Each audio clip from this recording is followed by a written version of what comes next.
Link TV, connecting you to the world. Link TV is viewer supported. Watch more at linktv.org. Link TV presents Mosaic World News from the Middle East. Here are today's top stories. Dozens of Arab families may be evicted from East Jerusalem. Sudan ruling party warns South ahead of referendum. And Islamophobia in America? Mosaic World News from the Middle East begins now.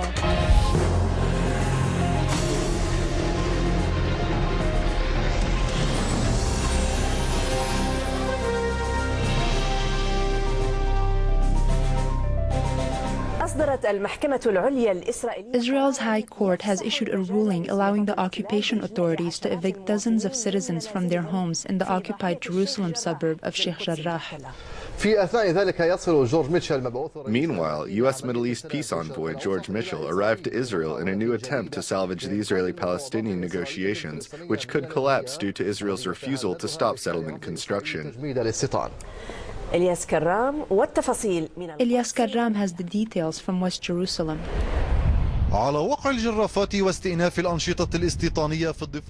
U.S. Mideast peace envoy George Mitchell arrives in the region as bulldozers resume settlement activities in the occupied West Bank. He is on a mission to prevent the collapse of the talks. From here, Mitchell will try to convince the two sides, the Israelis and the Palestinians, to continue the talks and overcome the settlement obstacle. This comes as the Israeli side is insisting that the freeze of settlement activities was only meant to salvage the direct negotiations. The freeze was set for a specific time frame and was meant to enable the resumption of direct negotiations. But the freeze has now expired, and we must return to the negotiation table and hold intensive talks on all issues. It is possible to complete the talks within 1 year. The American administration has criticized Israel for resuming settlement construction and praised the Palestinian Authority for not withdrawing from the negotiations over the settlement issue.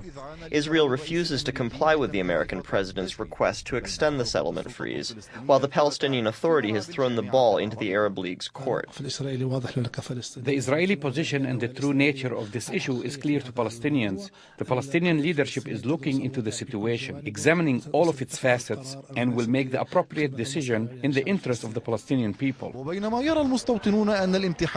The settlers believe that the true test for the end of the freeze will be when construction resumes in the eastern section of occupied Jerusalem. Israel's High Court accepted the allegations of Jewish settler groups who own properties in the eastern section of the Sheikh Jarrah neighborhood and issued a ruling that would allow settlers to evict dozens of Arab residents from their homes. My neighbors and I are going to be thrown out on the street. We don't have anything. I swear to God, we have nowhere else to go. We have no other shelter. My children and my grandchildren, we're all going to end up on the street. On the street. It's a disaster, disaster, disaster. It's not easy. Imagine being born in your home, living your entire life in it, growing up in this neighborhood, and then one day, Jewish people easily come over and take that home. We don't know what the reaction is going to be. The problem is that this is not only affecting one family. There are many families and many homes threatened. 25 families live in modest homes in the eastern section of the Sheikh Jarrah neighborhood. They will meet the same fate met by the Hanun, Kurd, and Gawi families who lived in the western section and were thrown out on the street by the occupation forces, who then invited the settlers to take over their homes. So it is a struggle between two uneven sides. On the one hand, you have Palestinians defending their land, home, and sanctities, armed with what is rightfully theirs, and on the other, you have foreign settlers protected by occupation forces and constituting an obstacle to peace. From Jerusalem, we are joined by our Al Jazeera bureau chief, Walid Al-Omari. Walid, do the citizens of Sheikh Jarrah suburb have a legal basis for staying in their homes?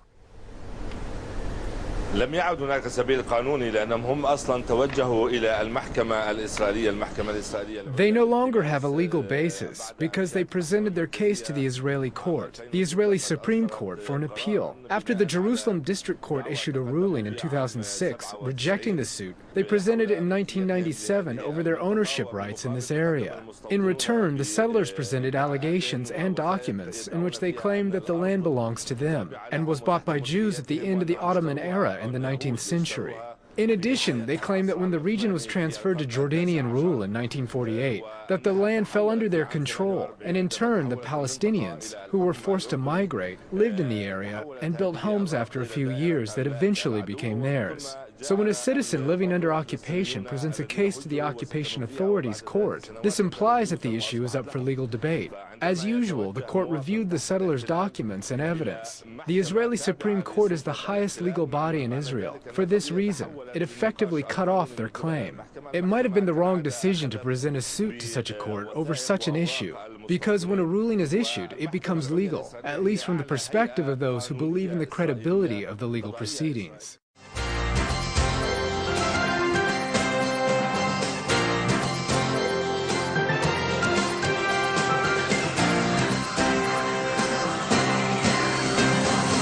Efforts are ongoing to find a political solution that will enable direct peace talks between Israel and the Palestinians to continue.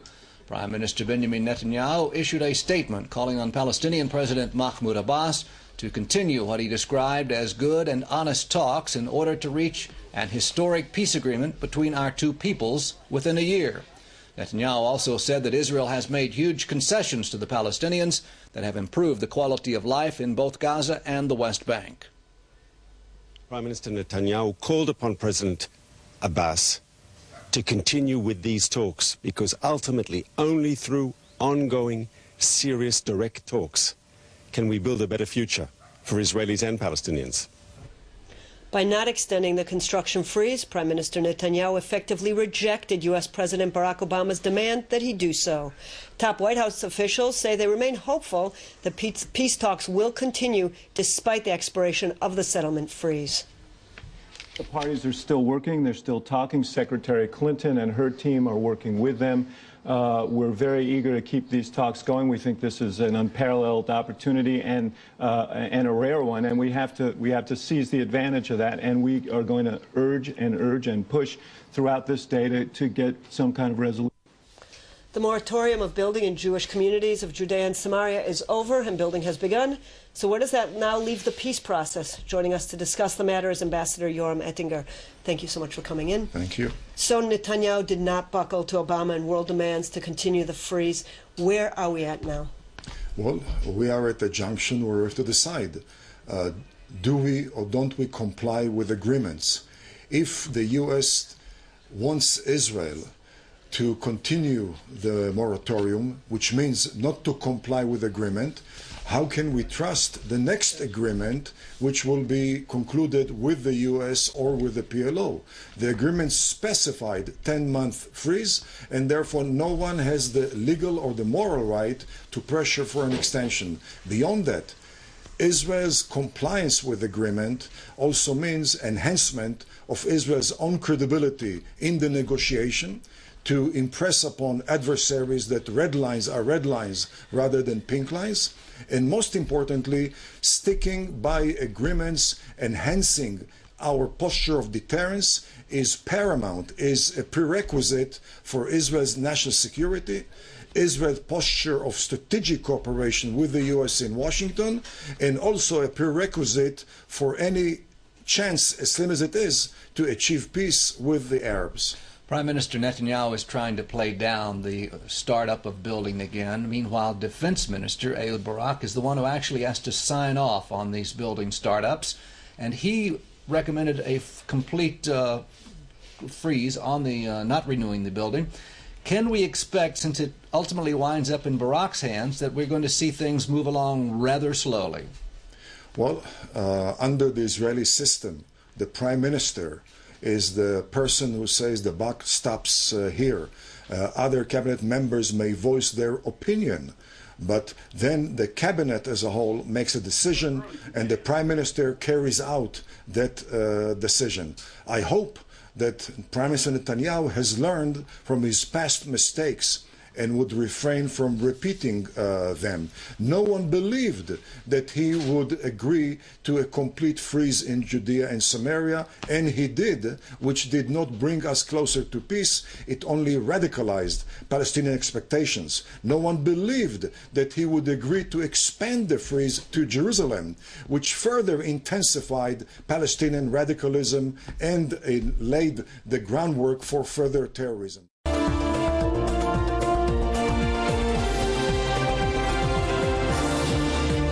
Six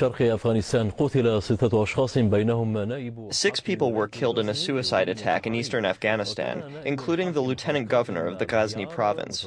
The lieutenant governor, Hal Qasim al-Khayar, was headed to his office when the attack took place, destroying his car.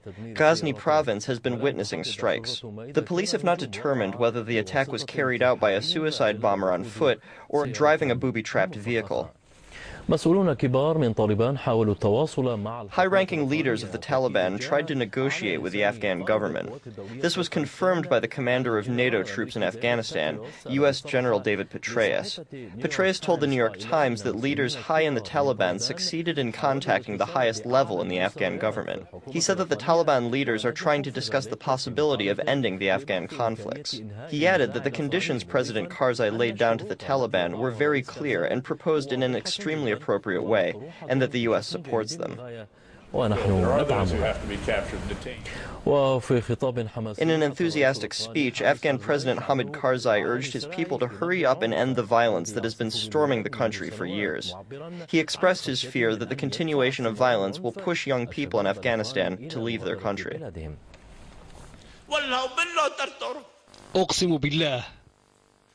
I swear to God, I swear that I have pain in my heart. I'm afraid that my son, Maurice, will choose to leave Afghanistan one day and give up on his country to become a foreign citizen. For the love of God, stop fighting. I don't want my son to become a foreigner.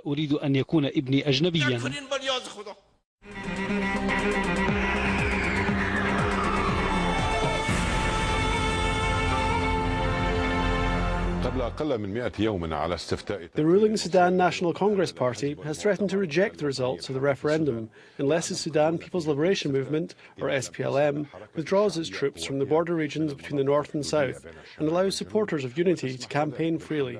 This is less than 100 days before the referendum to decide the fate of southern Sudan takes place. The acknowledgement of the referendum results in southern Sudan seem to have aroused a wide-scale controversy between the two ruling partners in Sudan. The referendum is scheduled to take place January 9, 2011. The National Congress Party threatened to reject the results unless the SPLM complies with the Comprehensive Peace Agreement.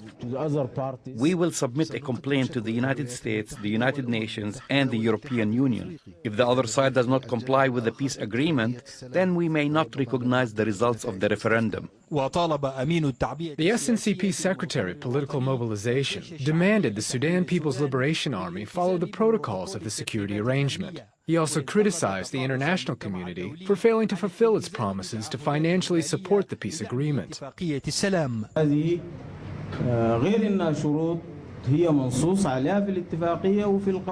These conditions are already stipulated in the agreement and laws. The agreement stipulates that the People's Liberation Army should be deployed in certain areas, without spreading to other areas or in the north, and violating the main article in the security arrangement. Therefore, it is a violation of the peace agreement, which of course will affect the implementation of the rest of the articles and the process of the referendum.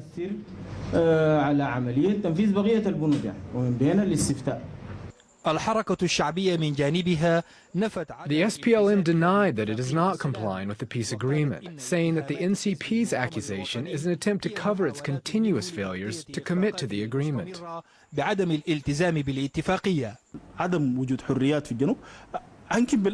No freedom of speech in the South? Just recently, there were media networks that were reporting on the allies of the NCP about unity in all southern provinces. There were spokesmen from southern parties and other parties allied with NCP, and they talked about their support for unity.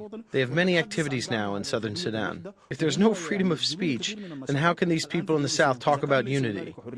فمن أين جاء لهؤلاء أن يتحدثوا في الجنوب عن قضية الوحدة؟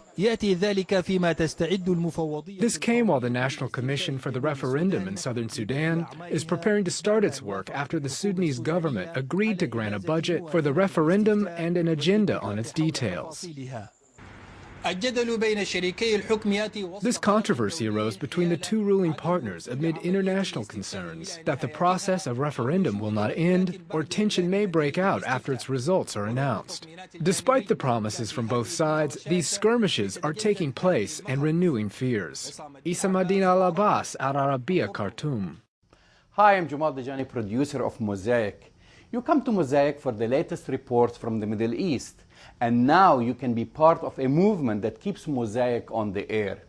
When you text Link TV to the phone number 85944, you'll instantly make a $10 donation to Mosaic and Link TV. It just gets added to your monthly mobile phone bill. There is no quicker and easier way to make a real difference for independent media. So text away and show your support now.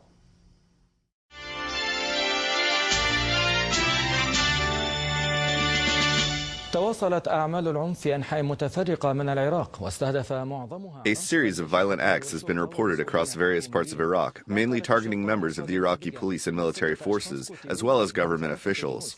According to police and medical sources, 6 Iraqis, including 3 soldiers, were killed in a car bomb attack that targeted a military patrol vehicle in Fallujah. In a separate attack, a group of gunmen opened fire at an army patrol vehicle and was followed by fierce clashes between the two sides. Security forces imposed strict measures and sealed off the area in an attempt to capture the gunmen.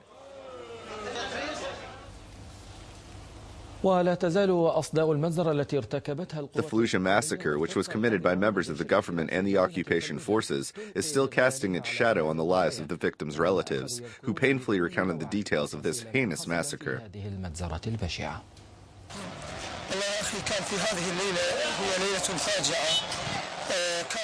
My brother, it was a horrible night. The victims were at home and didn't know whether the perpetrators were members of the Iraqi army or the American military. The invaders stormed the homes and executed these unarmed men. There is no power or strength except that granted by God.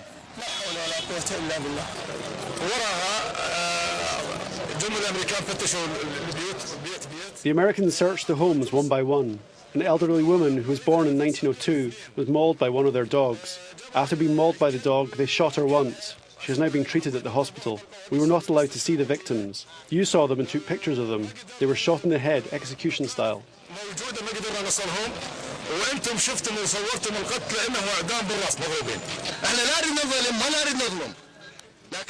All we want is justice. We want the truth. God curses those who lie, even if they meant it as a joke. Why do they have to lie to the people? What are they trying to do? They want to destroy everything that comes across their way, including people, officials in the army. We are supposed to help one another. This is unacceptable. We invite all officials, including the provincial and local police chiefs, to come here and see for themselves. يأتي هذا في حين يتواصل التدهور الأمني إذ أصيب 8 جنود حكوميين بانفجار وقع في بغداد صباح اليوم. Meanwhile, the security situation continues to deteriorate. 8 government soldiers were wounded in a car bomb attack that targeted their patrol vehicle at the Haizaran intersection in the area of Sadiyya, southwest of Baghdad. A military vehicle and several nearby buildings were also damaged in the blast. بالمباني القريبة.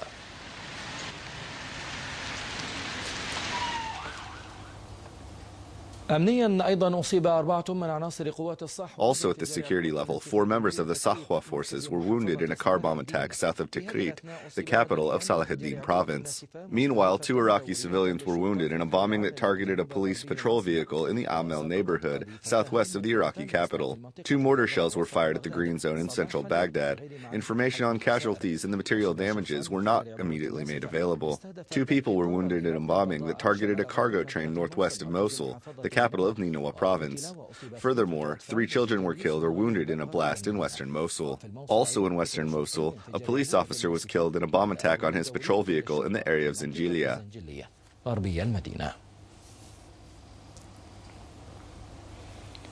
In another development, a joint police and army force carried out wide-scale sweep operations in areas west of Mosul. More than 12 Iraqi individuals were arrested without specific charges.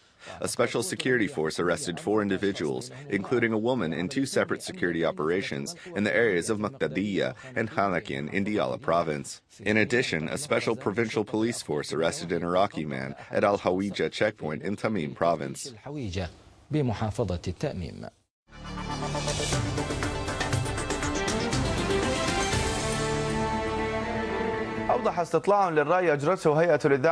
A poll conducted by the British Broadcasting Corporation on a number of countries showed that most people think their governments are bad at spending tax money. The poll, covering 22 countries, showed that people in these countries believe their governments are bad at spending the public's money. Despite this, some people expect a better economic output from their governments. The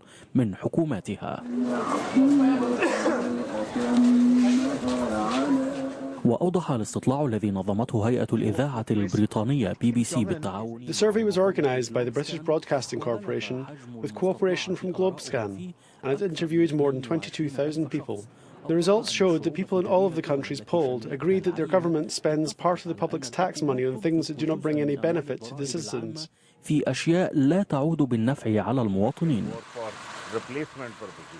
وأوضح الاستبيان أن أقل الشعوب استياء من حكوماتهم في مسألة إنفاق الضرائب هو الشعب الإسباني حيث بلغت. The poll showed that the Spanish are the least resentful toward their government about how their tax money is spent. They believe that the percentage of badly spent tax money is 34%. Colombians believe the percentage in their country is 74%, the highest in the poll. Americans believe 52% of their tax money is badly spent, which is nearly the same as major European countries, such as France, Germany, the UK and Turkey. وألمانيا والمملكة المتحدة وتركيا. أما في القارة الأفريقية فقد تباينت النسب في عدة دول. On the African continent, the figures vary by country.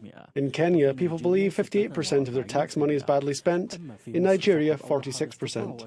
In Egypt, the poll showed that those interviewed believe 46% of their tax money was badly spent. Egyptians also showed the most support for the idea of government intervention in some industries. Nihab Al-Alfi, BBC. إيهاب الألفي BBC. Anti-Islam rhetoric is making many young Muslims feel persecuted in the United States, especially after an extremist pastor threatened to burn copies of the Quran, and as public opinion remains divided over the construction of an Islamic center near the location of the September 11th attacks in New York. Shaim Khalil reports from Virginia on the difficulties that young Muslim Americans are facing.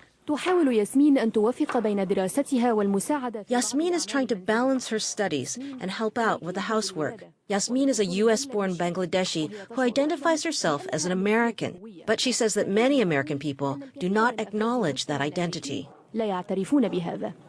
I've been tripped a couple of times in my high school just for being. هناك أحيانا بعض المواقف العدائية فخلال دراسة الثانوية. I've been tripped a couple times in my high school just for being a Muslim. I've also been called various names, like a terrorist. And I came across a strange situation one day in the library when a man said, "I hate Muslims" twice, not just once, as he walked by. قال لي إني أكره المسلمين وكررها مرتين. Say I hate Muslims twice, not just once, as he walked by.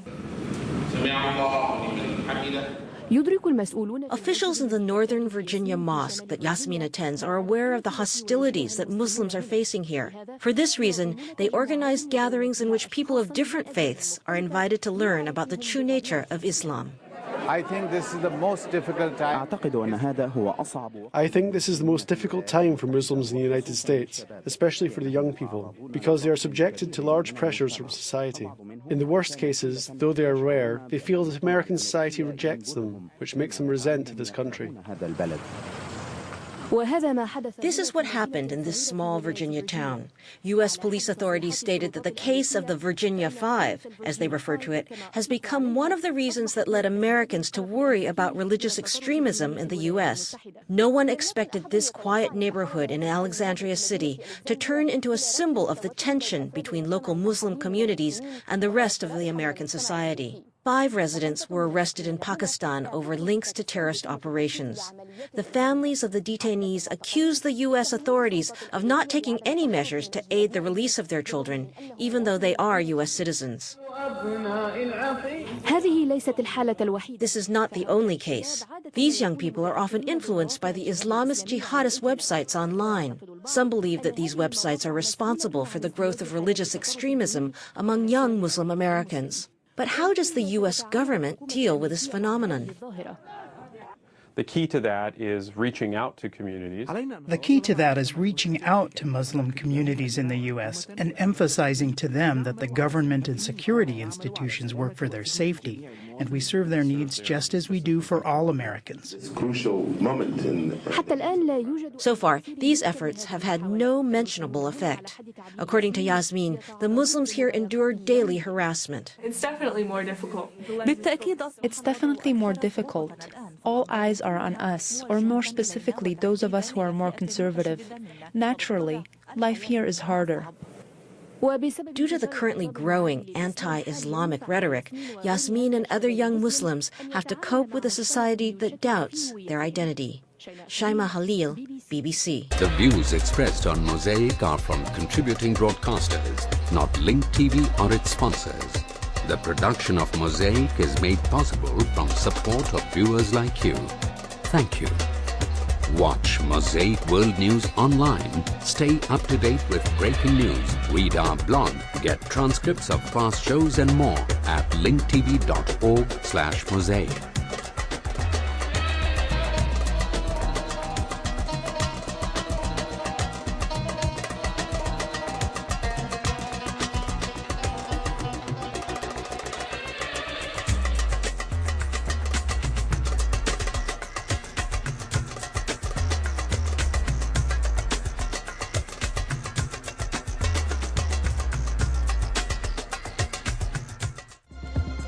This program is brought to you by Link TV for educational and non-commercial use only.